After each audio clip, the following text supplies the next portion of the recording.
Bonsoir cher Raphaël, merci de nous accorder votre modération cette année encore.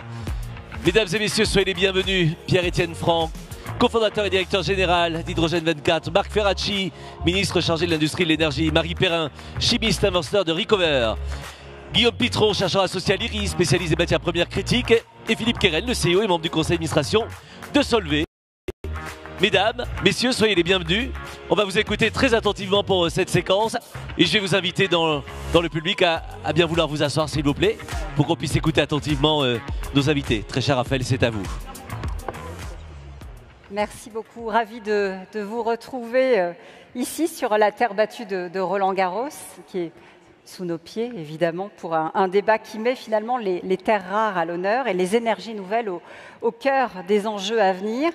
Parce que les 17 éléments chimiques qui font bande à part dans le fameux tableau périodique que nous avons, je crois, tous appris à l'école sur les bancs du collège et du lycée s'invitent aujourd'hui en fait dans votre réalité industrielle. Vous avez tous, a priori en main ou pas loin, un téléphone portable. Vous avez peut-être récemment passé une IRM. Vous avez opté pour les énergies renouvelables pour alimenter votre consommation électrique. Je pourrais continuer comme ça la liste indéfiniment ou presque, parce qu'à chaque fois, le dénominateur commun dans tout ce que je viens de citer, eh bien, c'est le besoin de terres rares, que ce soit pour une éolienne, un pot catalytique. À un moment, elles entrent dans la composition. Alors la bonne nouvelle, c'est que finalement, ces métaux dits rares ne le sont pas vraiment. Ils sont même présents en relative abondance sur notre Terre. Leur appellation est principalement due à la difficulté jusqu'aux années 40, 50 de parvenir à les purifier, à les séparer. La mauvaise nouvelle, c'est qu'en fait, dans notre volonté d'aller vers une économie moins carbonée, nous allons en avoir de plus en plus besoin. Or, nous sommes, je ne vous apprends rien, en situation de dépendance. Alors, comment y remédier? Est-ce possible? Et si oui, où en sommes-nous, nous, Français, nous, Européens? Faut-il rebâtir une filière de la mine à l'industrie et à quelle échelle pour retrouver notre souveraineté? Quelle part les industriels que vous êtes, pour certains, ont-ils à jouer dans la manière dont ils se fournissent? N'y a-t-il pas une forme de paradoxe aussi, dualité que nous allons tenter d'éclairer avec nos invités?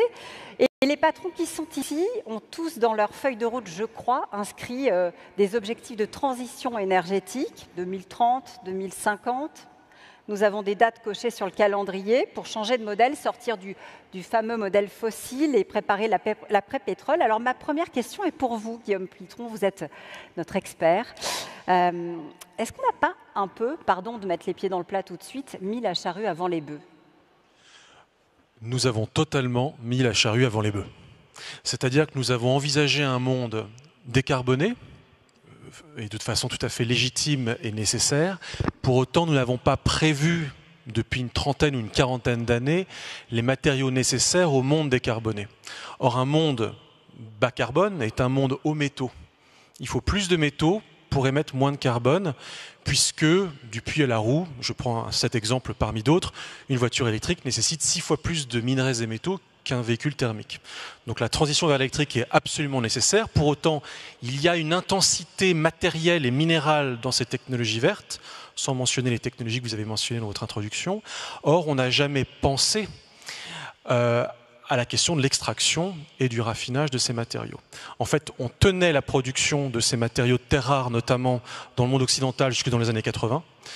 90, on a cessé de les produire, extraction et raffinage, ou partiellement cessé pour des raisons environnementales et économiques. On a laissé tout partir en Chine. Et aujourd'hui, il y a un leadership chinois sur l'extraction de ces minéraux qui fait réagir jusqu'à Donald Trump tout récemment d'ailleurs, puisqu'en fait maintenant les Chinois limitent l'extraction, enfin l'exportation de ces matériaux, mais également l'exportation des aimants qui sont nécessaires pour les moteurs. Et donc se pose la question évidemment de la souveraineté minérale, la souveraineté industrielle que nous devons réacquérir sur ces terres rares et sur tous les métaux critiques en général, lithium, cuivre, cobalt, graphite, platine, graphite c'est un minerai, pour pouvoir mener à bien la transition énergétique de manière souveraine. réacquérir cette réindustrialisation, revenir finalement à quelque chose qu'on a perdu à un moment. Et pourtant la prise de conscience, Marie Perrin, elle aurait dû avoir lieu, aller au moins dans les années 2010, parce qu'il y a eu la crise des métaux, la crise des terres rares. Qu'est-ce qui fait qu'on n'a pas pris conscience? Parce que je disais tout à l'heure, la liste est longue, mais j'aurais pu parler des ampoules, j'aurais pu parler des aimants, j'aurais pu parler des écrans d'ordinateur. Bref, on peut comme ça continuer. On en a autour de nous tout le temps, sans le savoir parfois. Alors c'est vrai que vous parlez de crise et la question c'est comment est-ce qu'on réagit en cas de crise. Ce qui s'est passé en 2010 et 2011, c'est que pour des raisons géopolitiques, la Chine a coupé ses exports et en fait les prix sur les matières premières, sur les terres rares, ont fait jusqu'à fois 700%. Et donc là, les marchés se sont affolés et du coup les prix ont encore augmenté. Et finalement, cette crise s'est résolue assez rapidement parce que les exports ont repris et les prix ont chuté. Donc finalement, les projets qui étaient mis en œuvre pour faire du recyclage ou faire de la substitution se sont un peu éteints avec la fin de cette crise qui était une crise des prix des terres rares. Alors il y a des choses qui ont été faites en termes de substitution, les technologies compactes fluorescentes vers les technologies LED. Pour les batteries, c'était des batteries à base de lantane, nickel qui sont passées sur les technologies lithium-ion qu'on utilise beaucoup aujourd'hui. Mais la question c'est que maintenant on est face à une crise. Comment on réagit et comment on se donne les moyens des ambitions de cette transition énergétique? Alors, le ministre a peut-être un bout de réponse, je l'espère en tout cas.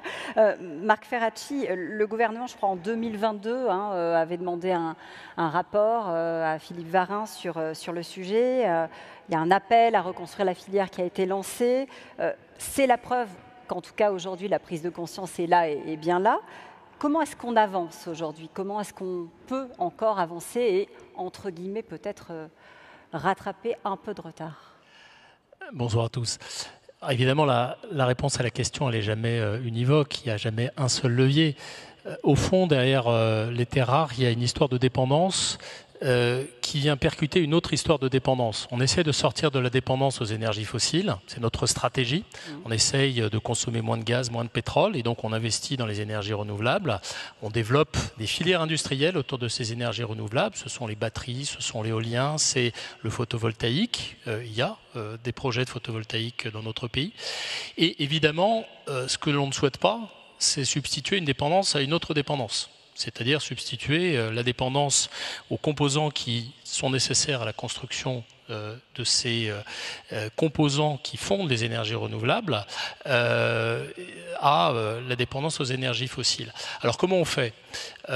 On a besoin d'appuyer sur plusieurs leviers. Il y a le levier de la technologie, c'est-à-dire l'innovation qui permet de s'abstraire de l'utilisation de composants qui sont limités dans leur accessibilité. Mais le gouvernement, depuis un certain temps, a posé une stratégie sur ces sujets-là que la guerre commerciale et la réponse de la Chine à cette guerre commerciale a éclairé sous une urgence beaucoup plus forte. Mais la réalité, c'est que la stratégie, elle existe déjà. Elle est fondée sur 3 principes. Le principe, c'est déjà d'aller plus loin dans l'extraction sur notre sol. Et il y a un certain nombre de projets, on va sans doute en reparler, sur le lithium. Il y a Imerys dans l'Allier, que je virai visiter d'ailleurs dans quelques jours. Il y a des projets un petit peu ailleurs en Europe. Il y a des projets d'extraction et de raffinage. Oui, il y a des projets, mais en Chine, ils ne nous attendent pas. Ils ont déjà plus qu'un train d'avance. Mais sur l'enjeu du raffinage, parce que vous le disiez, les terres rares ne sont pas si rares que ça. Ce qui est rare, ce sont les capacités de raffinage qui ont été peu à peu abandonnées par les pays européens et les pays occidentaux pour des raisons de rentabilité économique notamment, et que la Chine a conservé. Sur le raffinage, nous avons des projets qui sont en cours, qui ont fait l'objet d'annonces. Le projet Carester dans le sud-ouest, par exemple, qui permettra à terme de raffiner l'équivalent de 10 à 12% des besoins mondiaux en terres rares. Et donc ça, c'est quand même quelque chose qu'il faut avoir en tête. Exploiter les ressources de notre sol. J'ai relancé il y a quelques mois un inventaire minier qui doit nous permettre d'aller plus loin sur ce sujet. Le deuxième point, c'est de diversifier les approvisionnements. L'enjeu, c'est pas d'être en autarcie, évidemment, mais c'est de maîtriser les dépendances. Et pour ça, il faut diversifier nos approvisionnements auprès de la Malaisie, auprès du Kazakhstan, auprès de pays qui sont plus fiables, moins hostiles que ne peuvent l'être d'autres pays. Et le troisième enjeu, on en parle trop peu, c'est celui du recyclage. Le recyclage, je vais laisser la parole à ceux qui en sont probablement les meilleurs spécialistes sur ce panel, mais on a besoin aussi de structurer une industrie du recyclage. Donc la réponse, elle n'est pas univoque, elle repose sur beaucoup de leviers différents, mais elle peut aussi être rendue effective. Et moi, je suis optimiste à terme sur la capacité à sortir de ces dépendances. Alors vous êtes optimiste, je pense que Pierre-Étienne Franc l'est un peu moins sur la question de la dépendance en tout cas, parce que si j'ai bien lu votre livre, Pierre-Étienne, c'est un sujet que vous abordez dans Sauver le monde pour le changer et pas l'inverse. Vous dites aujourd'hui on dépend de la Chine et on ne va pas pouvoir faire de miracle pour sortir de cette dépendance. Mais si on reprend la situation énergétique et les chiffres, c'est très important de parler des terres rares, mais en termes de chiffres, on est quand même en dépendance de 400 milliards d'euros par an sur notre balance énergétique par l'importation de pétrole et de gaz naturel. Et sur les terres rares, on parle d'une centaine de millions. Deuxième élément, et on l'a vu avec la guerre en Ukraine, le gaz s'arrête du jour au lendemain. La dépendance aux terres rares et aux renouvelables n'est pas la même, parce que le jour où je mets en place mes assets sur le territoire européen, il ne s'arrête pas du jour au lendemain. Donc tout investissement supplémentaire dans le renouvelable me permet de diversifier mes sources d'énergie, de diversifier mes accès et d'être moins dépendant d'une crise diplomatique majeure. Alors maintenant, effectivement, il est vrai que quand on regarde les chiffres de déploiement, de ce que vous aviez appelé d'ailleurs dans votre titre les nouvelles énergies, bon, les nouvelles énergies, la Chine déploie en un mois, je crois que Catherine McGregor l'a dit tout à l'heure, l'équivalent du plan français jusqu'en 2050 renouvelable. Elle a déployé 300 gigawatts l'année dernière. C'est pas du tout des nouvelles énergies. Chaque année, je ne sais pas si c'est quelque chose de... Il y a peu de vagues énergétiques qui ont eu un tel impact. Chaque année, aujourd'hui, l'ajout de renouvelables dans le mix énergétique représente près de 1% du mix de l'énergie globale. Donc on est arrivé à des chiffres très conséquents. Donc on ne va pas sortir de cette dépendance-là. Donc le sujet, c'est de travailler ce que vous appelez la souveraineté de l'accès, c'est-à-dire d'essayer d'avoir des stratégies alternatives à une dépendance purement chinoise. Et puis je pense qu'il faut quand même donner aux Chinois ce qu'ils font. On peut critiquer beaucoup, mais ils amènent des panneaux solaires extrêmement compétitifs, des éoliennes très compétitives. Grâce à ça, le prix de l'énergie descend fortement. Ils vont beaucoup plus vite que nous. Sur l'hydrogène, on a le même sujet. Donc on a plutôt intérêt à travailler des méthodes pour faire venir les Chinois et nous apprendre à retravailler mieux en Europe, si je peux être un petit peu provocant, que de dire surtout pas avec la Chine. Parce que je pense que sans la Chine, cette transition ne se fera pas aussi vite qu'il est nécessaire de la faire. Et pourtant, on a des savoir-faire ici sur notre territoire. Philippe Carrel, je me tourne vers vous. On a de très belles industries, de très belles usines qui fonctionnent très bien. Je pense évidemment à La Rochelle. On a un savoir-faire. On avait un savoir-faire que vous avez récupéré chez Solvay, avec Ron Poulenc notamment. Qu'est-ce qui fait qu'aujourd'hui, ça ne se sait pas davantage et qu'on n'arrive pas davantage à émerger? Alors effectivement, bon, chez Solvay, on produit partout dans le monde. Hein. On produit d'ailleurs aussi des terres rares en Chine, au Japon. Mais on oublie que l'Europe, et la France en particulier, a un atout incroyable. C'est une usine située à La Rochelle, qui est probablement la seule au monde en dehors de la Chine, qui est capable de produire n'importe quel type de terres rares à partir de n'importe quel type de sources de minerais. Et ceci aussi pour rappeler que nous, on se situe vraiment dans ce que vous appeliez le raffinage, c'est-à-dire entre la matière première vierge ou recyclée, l'extraction, et l'utilisateur, typiquement un constructeur automobile qui veut construire son moteur électrique. Et on a effectivement cette usine à La Rochelle qui a plus de 75 ans, qui est l'héritage de Ron Poulenc, Rhodia, et qui aujourd'hui est chez nous, chez Solvay, qui est aujourd'hui produit principalement pour les marchés de la catalyse automobile, de l'électronique et des applications médicales, mais qui pourrait très bien, demain, produire des terres rares pour les aimants permanents, pour toutes ces applications d'électrification qu'on vient de décrire. Alors effectivement, aujourd'hui, tout se passe en Chine. La Chine a un quasi-monopole de cette filière terres rares pour les aimants permanents et aimants permanents, parce que ça fait des décennies qu'ils ont développé toute la chaîne de valeur. Et là, on a vraiment un problème en fait de chaîne de valeur. C'est-à-dire que on travaille beaucoup avec le gouvernement, avec le ministre. On a eu une table ronde à Choose France avec le président Macron pour voir quelles pouvaient être les solutions pour convertir un petit peu cette production qui a lieu aujourd'hui à La Rochelle pour faire des aimants permanents. Eh bien, très clairement, c'est la chaîne de valeur dans son entièreté qu'il faut développer. Et nous, si on veut investir, et encore une fois, c'est un investissement qui va coûter beaucoup moins cher que ce que peuvent faire par exemple les Américains qui sont obligés de construire une usine neuve. Là, on a une usine qui existe, mais pour faire cet investissement, aussi compétitif soit-il, il faut qu'on ait des garanties d'achat en aval sur des volumes et sur des prix. Donc il faut que nos clients s'engagent. Il faut qu'il y ait tous les maillons de la chaîne et c'est ça qui manque, aujourd'hui. Ça veut dire que la reconstruction, le vrai problème aujourd'hui, c'est la reconstruction de la filière de bout en bout. C'est ça qui prend du temps, qui prend trop de temps? Oui, parce que ce n'est pas uniquement de l'aide ponctuelle, c'est vraiment comment est-ce qu'on relance cette chaîne de valeur. Guillaume Pitron. Je peux réagir par rapport à cette question. N'hésitez pas, c'est un débat, la parole est libre. Hein. D'abord, une mine à ouvrir, ça met 16 ans et demi en moyenne. C'est le temps qu'il faut pour ouvrir une mine en moyenne. Hein. La mine d'Iméris dans l'Allier ouvrira à l'horizon 2027-2028. C'est un temps relativement court parce qu'il y a déjà une carrière de kaolin et on va en fait creuser sous la carrière. Pour autant, c'est un temps qui est long. Pour la chaîne de valeur, je n'aurais pas effrayé l'audience, mais les Chinois ont mis 25 ans pour créer une chaîne de valeur. Et ils ont beaucoup, beaucoup travaillé, silencieusement. On n'a rien vu venir. Aujourd'hui, les Américains produisent des rapports sur la réactivation d'une chaîne de valeur des terres rares dans le secteur de la défense. 1 à 2% de leurs besoins. Ils disent que ça prendra 15 ans, selon un document de la Cour des comptes américaine. Donc c'est très long et ça nécessite de penser filière. Et ça nécessite effectivement d'avoir une logique de filière qui n'est plus la logique que l'on a sur ces sujets-là, sur les métaux.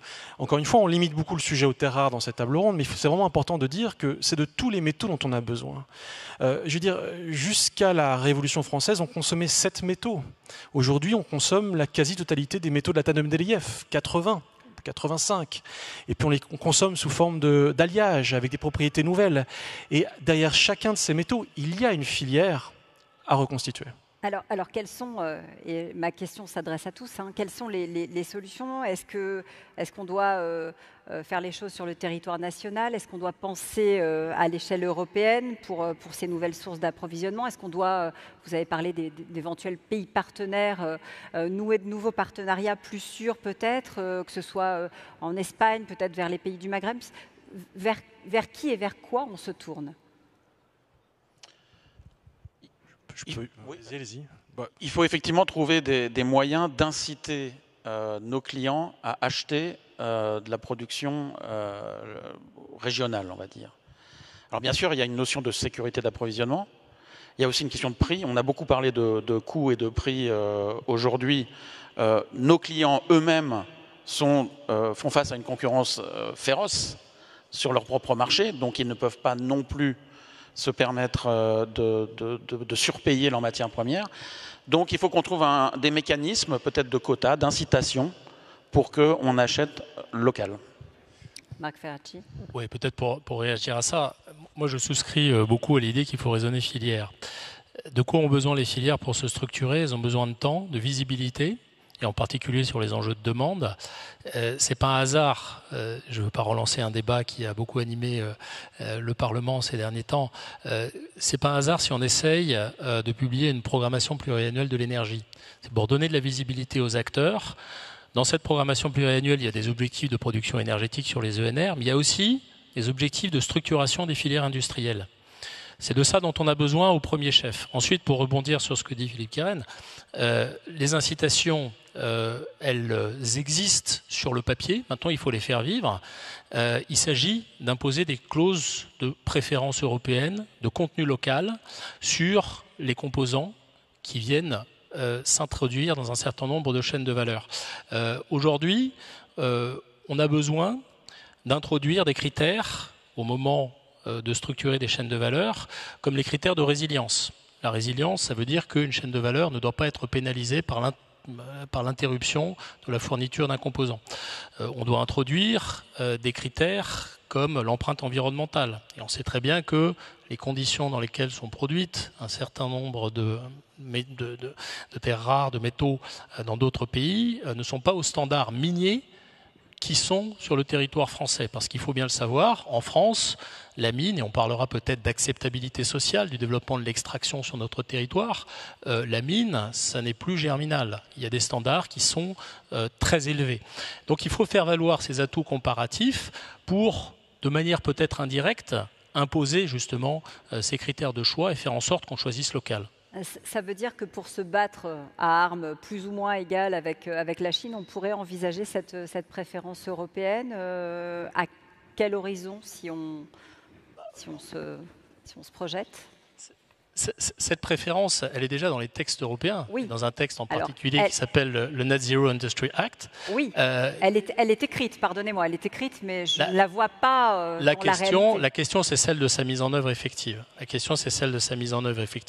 Et là, c'est vrai qu'il faut qu'on aille collectivement plus vite, peut-être plus loin, en élargissant à d'autres secteurs, il y a d'autres sujets que ceux qui sont déjà prévus dans les textes européens. Mais je pense que la bonne réponse, c'est effectivement celle-là, dans un contexte où, vous l'avez dit, les concurrents ont de l'avance. Et ça prendra du temps de les rattraper.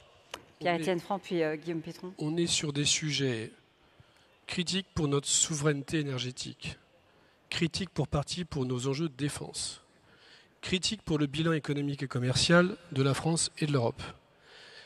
On a su, alors que les enjeux étaient moins importants, il y a 30 ans, construire une filière nucléaire, construire le programme Airbus, construire le TGV, parce qu'on a su, pendant 2 à 3 décennies, avoir une stabilité de la pensée politique sur le sujet. Aujourd'hui, les enjeux sont bien plus critiques. Il n'y a pas un bord politique qui n'ait ce mot de défense ou de souveraineté à la bouche, mais on n'est pas capable d'avoir un consensus sur ces politiques d'énergie. Tant qu'on n'aura pas réglé ça, on ne pourra pas investir durablement sur ces sujets parce qu'il faut, comme vous l'avez dit, entre 10 et 20 ans. On a vécu la reprise du nucléaire, on voit la difficulté que c'est. On est en train de le vivre sur l'hydrogène, on est en train, avant même que la filière soit née, de lui mettre des bâtons de roues juste par des incertitudes politiques. Je pense que sur les métaux, c'est le même sujet. On devrait pouvoir arriver, et si la France n'y arrive pas, c'est l'Europe qui le fera. Parce que de toute manière, c'est l'Europe qui est puissante sur le plan énergétique. Donc moi, je pense que le sujet de gouvernance et d'accord bipartisan sur ces enjeux est fondamental pour avancer. Je vous vois acquiescer, Marie. Non, il y a plein de thématiques qui ont été abordées et pour revenir sur ces ambitions à l'échelle de la France, mais à l'échelle européenne aussi, il y a, comme vous le savez, l'an dernier, à l'échelle de la Commission, le Critical Raw Material Act, qui a des chiffres très ambitieux en termes de souveraineté et d'approvisionnement de tous ces métaux critiques à l'échelle européenne. Mais encore une fois, c'est des projets qui sont sur le temps long et qui mettent du temps à se développer.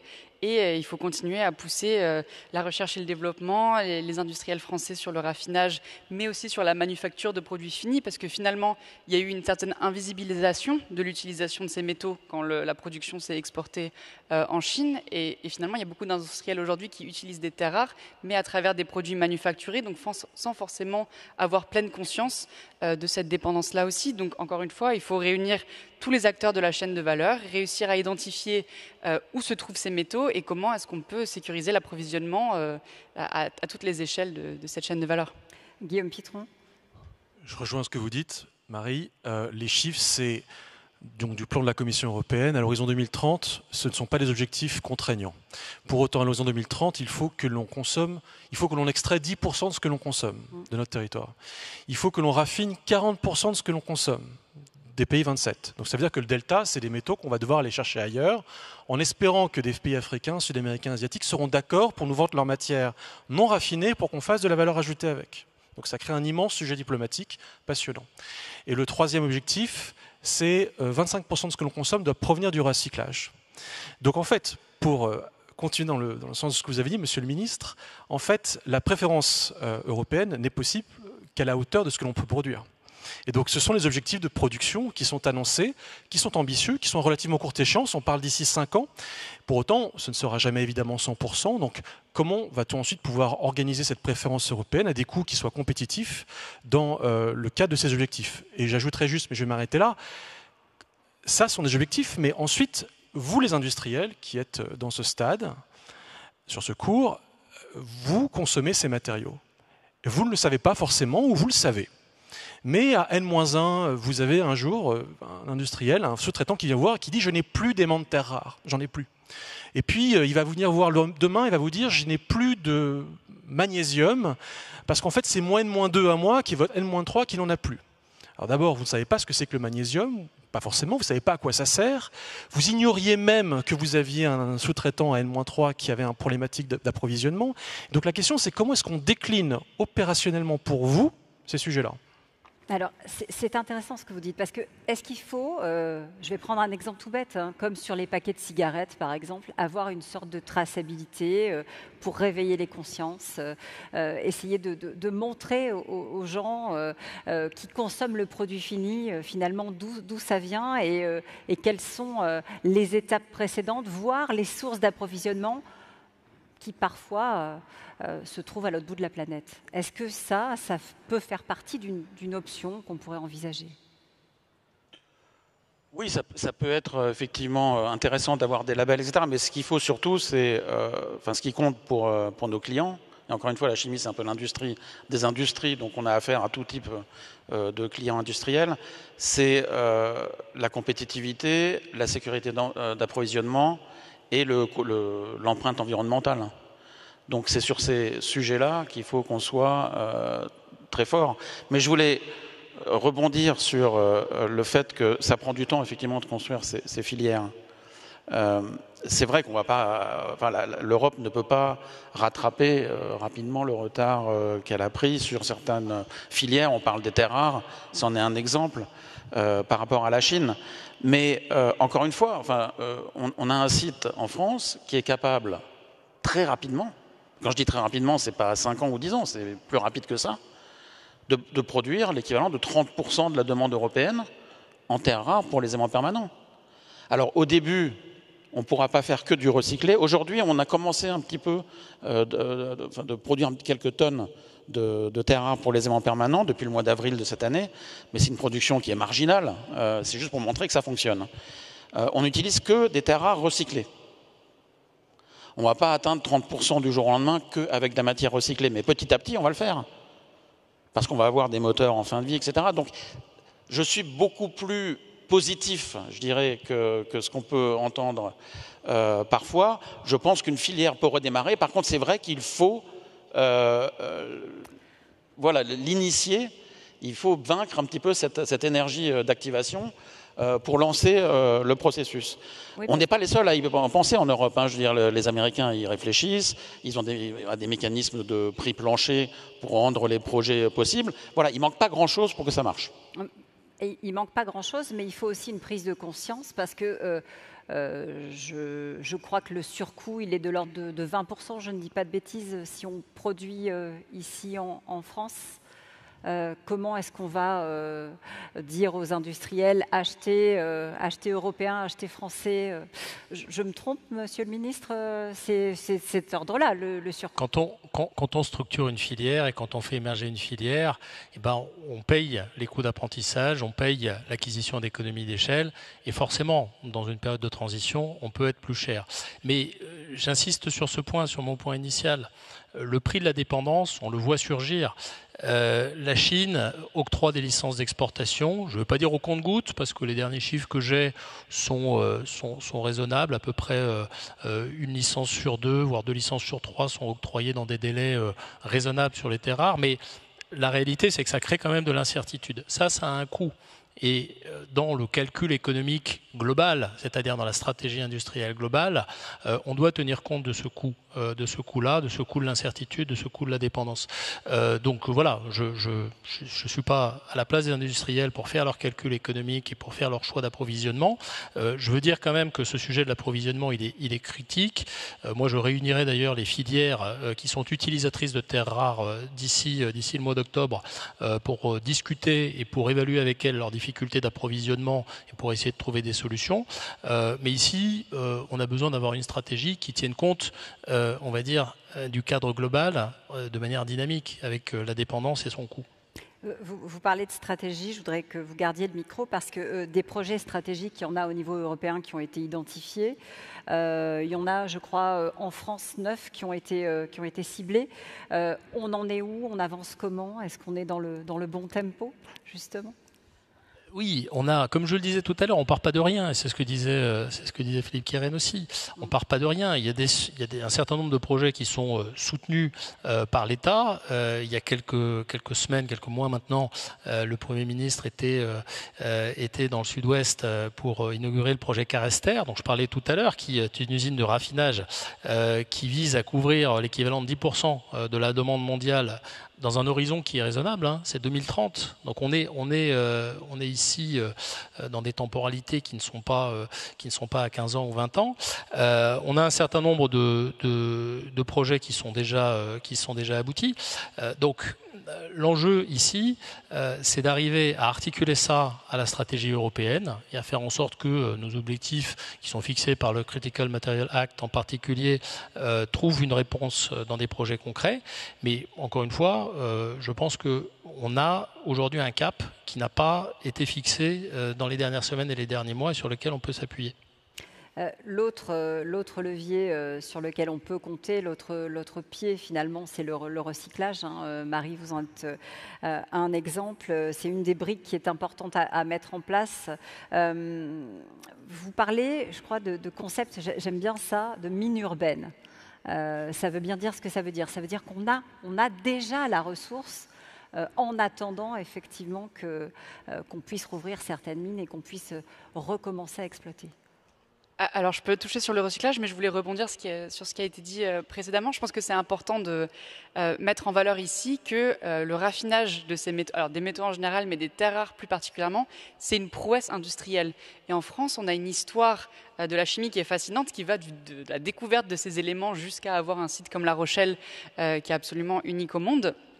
Et le problème, c'est que si on ne continue pas d'investir dans les nouvelles technologies, les découvertes, la recherche fondamentale pour développer des nouveaux procédés qui peuvent être plus efficaces, plus verts, finalement, on n'arrivera pas aussi à atteindre ces objectifs-là. Donc c'est très important. Et finalement, quand on regarde le raffinage des terres rares, c'est finalement les mêmes procédés qui sont utilisés, peu importe le type de matière première. Sachant que dans les 70 dernières années où on a fait du raffinage de terres rares, les procédés ont été optimisés sur les sources minières. Donc maintenant, il y a des enjeux de recherche et développement qui sont très importants, de comprendre quelles sont les sources secondaires dans les mines urbaines qu'on peut traiter, qui contiennent des terres rares.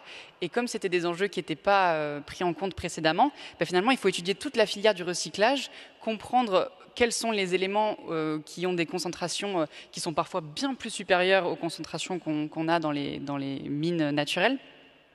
Et l'identifier donc avec les partenaires, les recycleurs pour mettre en place des filières de tri, de sélection et après de pouvoir nourrir les filières de raffinage pour pouvoir obtenir des terres rares effectivement recyclées. Et des déchets sur le continent européen, on n'en manque pas. Justement, ces déchets, vous les utilisez avec Recover, hein, qui est la start-up, le bébé start-up, vous m'avez dit, que vous venez de mettre au monde. Comment est-ce qu'on peut, vous travailler sur l'europium notamment, mais pas seulement. Alors ma question, je ne sais pas si tout le monde est familier de l'europium, mais on le trouve dans les lampes, dans les ampoules, ça aide à la luminescence des écrans ou des ampoules par exemple. Est-ce que ça veut dire que ce schéma-là, on peut le dupliquer avec les autres terres rares, les autres métaux rares et finalement avoir une nouvelle mine urbaine à disposition ? Alors, l'europium, il a une belle histoire parce qu'il a quand même été découvert par un chimiste français, Lecoq de Bois-Baudran. Sur les applications des terres rares, il y a effectivement les aimants qui sont la plus grosse utilisation, mais dans la catalyse, notamment pour l'industrie automobile et surtout pour les propriétés luminescentes. Et l'europium, en l'occurrence, est utilisé pour ces applications dans les lampes, dans les écrans de vos téléphones portables, dans les billets de banque également. Donc on le retrouve dans plein d'applications différentes.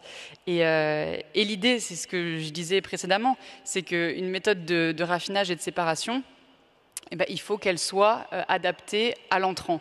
Et l'entrant, quand on parle de déchets, ça peut avoir des compositions qui sont justement très variées et qui peuvent contenir d'autres éléments également à prendre en compte. Donc nous, notre objectif, c'est de pouvoir se diversifier, mais ça veut aussi dire comprendre la chaîne de valeur et comprendre où sont les déchets et les déchets électroniques, mais aussi les déchets industriels qui sont très nombreux.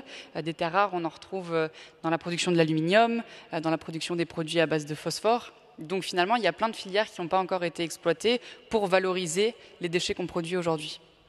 Guillaume Pitron, puis Pierre-Étienne Franck. Là où on peut être optimiste, c'est qu'il y a des lois et des règlements qui favorisent cela. C'est vraiment important, c'est-à-dire que grâce aux législateurs français, mais grâce également à l'Europe, on se fixe des objectifs de recyclage et de réincorporation. Donc on doit recycler ce que l'on consomme et on doit reconsommer ce que l'on recycle. Et c'est notamment le règlement batterie qui fixe l'objectif à 2031-2036 sur les métaux des batteries. Et on peut espérer que ce type de réglementation-là existe pour d'autres matériaux, y compris pour les terres rares. Ce qui fait que concrètement, les entreprises aujourd'hui, désolé, je vais mettre les pieds dans le plat, mais elles ne veulent pas payer pour des terres rares recyclées. Et ni pour aucun matériau recyclé, du moment qu'il est trop cher par rapport aux matériaux à la mine. Donc en fait, on sait faire. Mais même quand on sait faire, on ne veut pas faire, parce que c'est toujours moins cher d'aller chercher ces métaux chez les Chinois, et peu importe la résilience d'une économie, du recyclage et de l'économie circulaire en France et en Europe. Je suis désolé, je le dis comme ça, parce que je le vois tous les jours avec des industriels qui ne veulent pas payer pour ce type de terres rares, tant qu'ils peuvent payer moins cher. Jusqu'au jour où vous avez une réglementation qui les oblige à le faire. Donc merci la réglementation, je sais que je dis quelque chose d'un peu scandaleux, mais pour autant merci la réglementation. Et jusqu'au jour où il y a une crise tout d'un coup qui surgit. Et là, l'industriel, au pied du mur, il a compris ce que vous avez dit, monsieur le ministre, c'est-à-dire qu'en fait, le prix de la résilience est toujours moins élevé que le prix d'aller chercher en payant un premium cette terre rare. Et en ce moment, il y a un sujet sur le samarium. Je le vois dans l'industrie de défense. Des industriels du samarium disent on n'a plus de samarium, il y a des licences sur le samarium. Et tout d'un coup, où est-ce qu'on va chercher du samarium? Je peux vous dire que celui qui avait créé une entreprise de recyclage du samarium à 10 ans, aujourd'hui, il avait des clients partout. Mais dans 2 mois, il n'y aura plus de problème de samarium parce qu'il n'y aura plus de licence et tout le monde aura oublié. Donc la question aussi, effectivement, c'est celle de la résilience et de la visibilité du long terme au niveau de l'État, mais également au niveau de l'industriel. Je vous vois avoir envie de réagir. Allez-y, Marc Ferracci, puis je donnerai très rapidement pour compléter. Je pense que le défi auquel est confrontée l'industrie du recyclage, c'est que c'est une industrie qui a besoin de débouchés, mais qui a aussi besoin d'intrants. Et il y a un certain nombre de projets de recyclage qui se sont arrêtés, précisément parce qu'en amont, et d'où la nécessité de structurer les chaînes de valeur, les intrants n'étaient pas suffisants. J'ai en tête l'abandon ou la suspension plutôt d'un projet de recyclage, d'une usine de recyclage de batteries dans le Nord, qui a été suspendu parce que ces conditions de marché en aval, mais aussi en amont, n'étaient pas suffisantes. C'est la raison pour laquelle on doit concevoir la politique industrielle de manière globale. C'est la raison pour laquelle, en France et en Europe, on soutient des filières entières comme la filière des batteries. Il y a eu quelques annonces récentes à l'initiative de la France par la Commission européenne sur le soutien à des usines de batteries comme ACC, comme Vercor, qui vont bénéficier de financements. On a ici un enjeu qui est de structurer une filière globale qui permette aussi de fournir ceux qui recyclent en intrants. Deux autres méthodes aussi pour être plus efficace. D'abord, c'est d'utiliser moins de métaux rares. Pour ça, il faut avoir des choix éventuellement un peu différents du choix mono-technologie sur les voitures électriques à batterie, puisque l'approche qui était d'ailleurs prônée par Tavares, c'était de dire les hybridations électriques hydrogène permettent de mettre beaucoup moins de batteries dans les voitures, donc le taux de taux rares par voiture est bien plus faible parce que les métaux rares présents dans la fabrication d'hydrogène sont beaucoup moins importants. Donc ça, c'était une méthode éventuellement pour aller plus vite et d'ailleurs et pour être moins dépendant des métaux rares, qui est d'ailleurs développé par les Japonais, les Coréens, les Chinois et les Allemands sur les camions. Et donc je pense qu'il serait pertinent de revisiter les grands choix stratégiques sur l'automobile. Et le deuxième élément, parce que c'est une antienne récurrente des entreprises, et on investit dans les entreprises, donc on est les premiers concernés, c'est le sujet de la réglementation. il ne faut pas plus réglementer. Il faut des réglementations qui soient efficaces, simples et rapides. Aujourd'hui, vous avez le seul projet au monde d'acier vert qui est en train d'être construit en Suède, qui, contrairement à ce que disait M. Gaulier, ne coûte pas 2 fois le prix de l'acier, mais on renchérit le prix de l'acier de 15%, parce que le prix de l'énergie renouvelable en Suède, dans le nord de la Suède, est à 30 € du mégawattheure, et qui est payé sans aucun problème sous forme de prime par les constructeurs automobiles. Cela marche pourquoi ?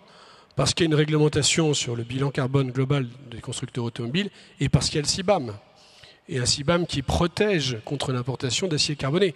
Et un CBAM qui est relativement simple, c'est un grand mot, mais qui est relativement lisible dans sa mise en œuvre. Donc il ne s'agit pas de ne pas réglementer. Si on veut passer sur une économie carbone, il faut protéger le continent européen, il faut réglementer. Mais il faut des réglementations simples, faciles, qui avantagent ceux qui démarrent les premiers et qui pénalisent ceux qui ne démarrent pas. Alors, vous avez parlé de réglementation. J'ai entendu aussi moins consommer de métaux, ce qui nous amène à un sujet que vous aimez bien, je crois, hein, oui, et vous n'êtes pas le seul. Je ne suis pas le seul. La sobriété, parce que dans tout ça, on veut consommer, on veut une énergie moins carbonée, on veut un monde moins carboné, et on va chercher des métaux à l'autre bout de la planète. On va extraire parfois dans des conditions pas très clair, dans des pays qui n'ont pas forcément les mêmes règles que les nôtres. Finalement, c'est un peu paradoxal, ce sujet. On est en train de parler des terres rares pour les utiliser pour décarboner. Comment on fait? Où est-ce qu'on met le curseur? La dernière révision du bilan énergétique France à horizon 2040 ou 50 avait bien fait le mix entre l'efficacité, la décarbonation et la sobriété. Personne n'en parle, mais il y a toujours une part de sobriété. Tous les think tanks mainstream, pas d'ultra-gauche, font des bilans pour obtenir le zéro carbone qui passent par une baisse de la consommation par tête et qui ne se fera pas uniquement par de l'efficacité. Alors, on ne va pas faire des grands plans de bataille idéologique, mais d'un côté, vous avez le modèle que défend un certain nombre d'amis de Donald Trump, qui est un modèle extrêmement consumériste, extrêmement productif, d'accélération d'usage d'énergie de toute forme, soit-elle plutôt fossile, et aussi du digital, mais je pense que Guillaume en redira quelques mots, qui conduit à des croissances exponentielles des besoins d'énergie. Pour quel type de croissance, pour quoi faire, c'est une vraie question. Je pense que l'Europe doit aussi réfléchir, étant un continent bien plus avancé dans sa maturité économique, à réfléchir c'est quoi un modèle de croissance économique vertueux pour demain, et il y aura forcément une part de sobriété. Mais ça permettra peut-être aussi de redéfinir la manière dont la société va avancer sur ces sujets-là après-demain. Guillaume Pitron et peut-être Philippe Keren. Ce chiffre est un chiffre du CNRS. Nous allons consommer dans les 30 prochaines années plus de métaux que tous les métaux qui ont été consommés par l'humanité depuis 70 000 ans.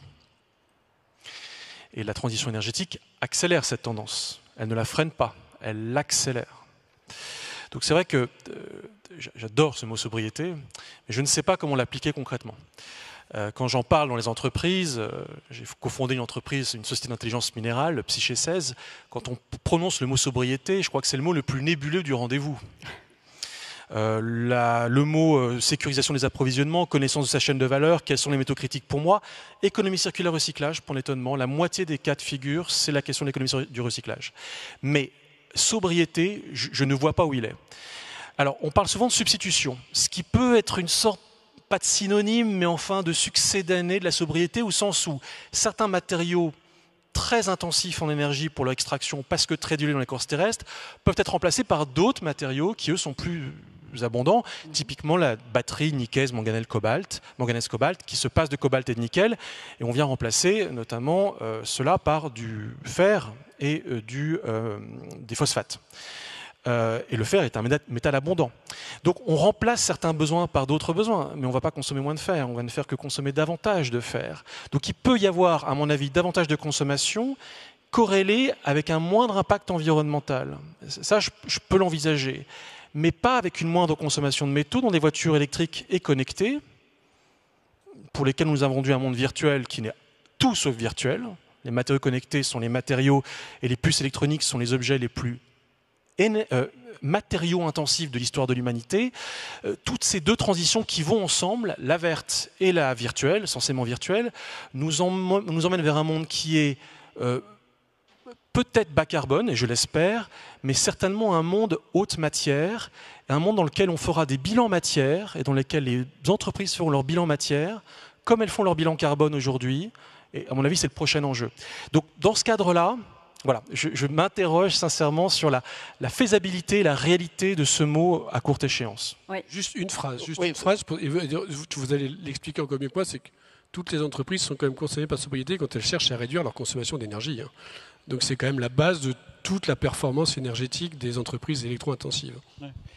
Et je crois de toute façon, enfin, c'est le progrès scientifique, c'est-à-dire qu'on remplace une solution par une autre qui est meilleure, mais qui n'est pas parfaite. On n'a pas encore atteint la perfection. La priorité aujourd'hui, c'est de lutter contre le réchauffement climatique, très clairement. On le voit, c'est la priorité numéro 1. On émet trop de CO2. Et c'est vrai que une des conséquences, c'est qu'on a besoin de plus de matériaux. La bonne nouvelle, je pense, c'est que contrairement au pétrole, au gaz ou au charbon, ces matériaux dont on a besoin, ils sont en général disponibles à peu près partout, pas tous. Mais si on parle des terres rares, il y en a à peu près partout dans le monde. Donc on n'est pas obligé de dépendre d'imports lointains pour développer ces filières. C'est vrai qu'on a un défi aujourd'hui, c'est que il y a une région qui a pris beaucoup d'avance par rapport au reste du monde. Mais encore une fois, je veux dire, c'est une question de volonté. Si on veut diversifier ses sources, on peut le faire. Et surtout, on peut produire aujourd'hui ces matières de manière durable, oui, de manière compétitive, en limitant l'impact sur l'environnement et en limitant la consommation de ressources. Les terres rares s'appellent rares parce qu'en fait, on n'en prend qu'un tout petit pourcentage et qu'on laisse sur place finalement une grande partie du minerai.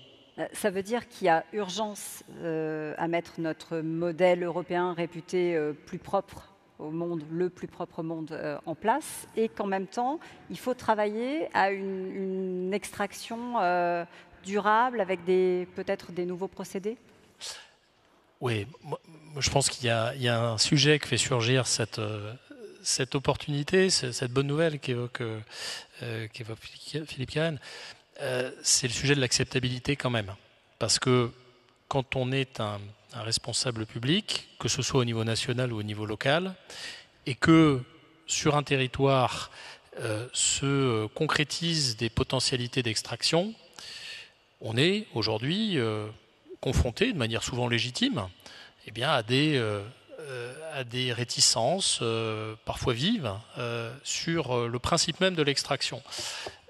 Il se trouve que ce matin, en Conseil des ministres, nous avons adopté un décret, plusieurs décrets, mais un qui modifie le code minier pour permettre, notamment en Outre-mer et en Guyane, d'exploiter le potentiel extractif de ce territoire. Je parle bien d'exploiter le potentiel minier et pas de forêt pour trouver du pétrole, parce qu'en Guyane, c'est un autre sujet. On le sait, ça créera des réactions très vives. Moi, je le dis, la sortie des dépendances, elle ne peut pas se faire en forant, en extrayant uniquement ailleurs. Il faudra qu'à un moment, il y ait dans la sphère publique, au sein de la communauté nationale, un débat apaisé sur ce sujet. Parce que moi, je vois poindre quand même une limitation assez forte sur ce registre de l'acceptabilité sociale. Et il y a de quoi faire en France. Alors on pourrait parler de la Corse, de la Bretagne, du Massif central. Enfin, il y a des endroits, il y a des territoires où c'est plus simple que d'autres parce qu'il y a un passé historique avec l'industrie. Il y en a d'autres où ça sera peut-être... Bien sûr, il y a des territoires, c'est vrai pour l'extraction, c'est vrai pour l'industrie au sens large. Il y a des territoires qui sont extrêmement accueillants vis-à-vis des sites industriels, vis-à-vis des projets d'extraction, parce que la culture est là, parce que parfois il y a eu des traumatismes liés à la fermeture de certains sites et qu'on a envie de tourner la page et de le faire de manière positive et de reconquérir des choses. Mais la réalité, c'est que il reste aujourd'hui ce problème de manière assez large. Et ce n'est pas un problème qu'on règle uniquement avec des décrets et des lois. Guillaume Pitron ? La mine de lithium en France, c'est comme les 40 milliards d'économies. Tout le monde est d'accord sur l'objectif, mais une fois qu'il faut le mettre en œuvre, plus personne ne veut en assumer les coûts. Et donc tout le monde est... Donc tout le monde est d'accord pour les énergies vertes, mais personne ne veut la face noire des énergies vertes. Not in my backyard. Voilà, et moi je suis pour le yes in my backyard. Parce que le yes in my backyard, c'est-à-dire que j'assume sans hypocrisie, parce que nous sommes dans une situation totalement hypocrite, de ne pas faire broyer des cailloux aux Chinois, cependant que je roule dans mon beau SUV électrique dans les grandes villes. Ou alors nous sommes dans un paradoxe total. Donc il faut absolument relocaliser, ne serait-ce que pour cette raison éthique et morale. La bonne nouvelle, c'est que ça commence à surgir en France, ce débat, avec tous ces enjeux de plus en plus médiatisés, parce que le politique s'en saisit. Et il n'était pas évident de voir un politique parler de la mine il y a encore 5 ou 6 ans. Il aurait dû descendre dans la mine, Bruno Le Maire, lorsqu'il était ministre de l'économie. Il ne l'a pas fait parce qu'il y avait un 49.3 à l'Assemblée nationale qui le retenait. Mais mes informations me disent qu'il devait descendre avec Imeris, se faire prendre en photo avec un casque de chantier sur la tête. Je descends dans une mine la semaine prochaine, ça vous intéresse. Et accepter de se faire prendre en photo comme ça, il faut être assez dingue, comme l'était Arnaud Montebourg en 2012, du temps où il était ministre de l'économie, pour dire qu'il faut réouvrir des mines en France. On était en 2012, c'était lunaire ce qu'il disait à l'époque. Il en fallait du courage pour dire ça à l'époque, et donc je suis ravi qu'aujourd'hui l'image d'un ministre en casque de chantier dans une mine ne soit pas associée à un suicide politique. Donc je suis positivement impressionné par cela, et les entreprises vont dans sa direction parce que les Renault, les Peugeot, les Citroën ont besoin de ces matériaux et les achètent directement. C'est la spécificité de l'industrie de la voiture électrique, c'est qu'elle va directement se sourcer auprès des mines, et donc du coup elle fait remonter, y compris au niveau des industriels, le sujet directement de l'impérieuse nécessité de ces matériaux. Alors il nous reste 5 minutes, vous êtes 5, ça tombe bien, 1 minute chacun pour conclure. Dites-moi très rapidement si c'est un piège ou une promesse, ce débat terres rares, énergie renouvelable. Piège ou promesse, c'était l'intitulé de notre débat. Est-ce que c'est un peu des deux ? Pierre-Étienne Franc ? Moi, je pense que si, une fois de plus, on revisite un peu notre rapport à ce que l'on veut faire ensemble collectivement, c'est une immense promesse pour l'Europe. Mais si on continue à s'enferrer dans des logiques extrêmement individuelles dans notre rapport à la démocratie et à ce que chacun veut faire sans raisonner intérêt général, alors c'est un énorme piège. Marie Perrin. Pareil, c'est piège et promesse, mais je vais le prendre dans l'autre sens. Je vais commencer par le piège, parce que c'est ce qui a été rappelé. C'est finalement ce paradoxe de nourrir une transition énergétique, mais aux dépens d'une nouvelle dépendance métallique. Donc le piège, il est là. C'est-à-dire que si on ne se rend pas compte de cette dépendance et qu'on ne se donne pas les moyens de souveraineté et de pouvoir produire en France les métaux dont on a besoin pour cette transition énergétique, là, on tombe dans le piège. Et la promesse, c'est que finalement, on a les technologies, on a le savoir-faire pour pouvoir résoudre ces problématiques-là. Donc, il faut vraiment continuer à investir dans ces applications-là. Et ça, c'est très important. Et ça, c'est une belle promesse. Moi, j'y crois. Ne pas tomber dans le piège pour que ça reste une promesse, Marc Ferracci ? Non, moi, je pense que développer les énergies renouvelables avec ce que ça suppose de dépendance accrue aux métaux critiques, aux terres rares, c'est pas un piège, c'est un impératif. Donc j'exclus déjà le terme de piège. La question, c'est comment on mitige le risque, comment on crée une stratégie qui ne soit pas uniquement une stratégie française, mais une stratégie européenne, comment on accélère, pour reprendre ce qui a été dit, les décisions pour faire en sorte que les réglementations soient à la fois plus simples et appliquées de manière plus rapide, à la fois dans les transpositions des textes européens. Ça, c'est notre travail en franco-français. Et puis, pour mitiger le risque, il faut aussi créer les conditions politiques de la sortie de la dépendance. Et moi, je reviens sur ce sujet de l'acceptabilité sociale. Je pense qu'on a besoin aussi de symboles, on a besoin de redonner de la fierté aux gens sur cette question de l'industrie de l'extraction, du raffinage, sur l'industrie que j'appellerais l'industrie de la souveraineté minière. Moi, ça peut apparaître anecdotique, mais j'ai souhaité ressortir la médaille des mines qui a été créée en 1953 et qui a été abandonnée au moment où les dernières mines ont fermé. pour valoriser les parcours de personnes qui se sont particulièrement illustrées dans le domaine de l'extraction. Ça peut être des gens qui travaillent au BRGM, ça peut être des gens qui travaillent dans différentes verticales de ce secteur. Et je pense qu'on a aussi besoin de ça pour faire prendre conscience aux gens des enjeux qui sont derrière. Philippe Keren, piège aux promesses. Non, je pense que c'est vraiment une belle promesse pour l'Europe et pour la France, parce que, comme l'a très bien dit d'ailleurs Marie, elle a fait la publicité de La Rochelle, merci beaucoup, on a un vrai savoir-faire en Europe et en France dans toutes ces technologies-là. Et donc c'est une superbe opportunité, une superbe promesse. J'en profite pour dire qu'on parle de matériaux, de minerais, etc. Mais tout autour, il y a plein d'industries. Alors moi, je représente bien sûr l'industrie chimique, mais il n'y a pas que ces minerais ou ces matériaux dits stratégiques qui sont stratégiques.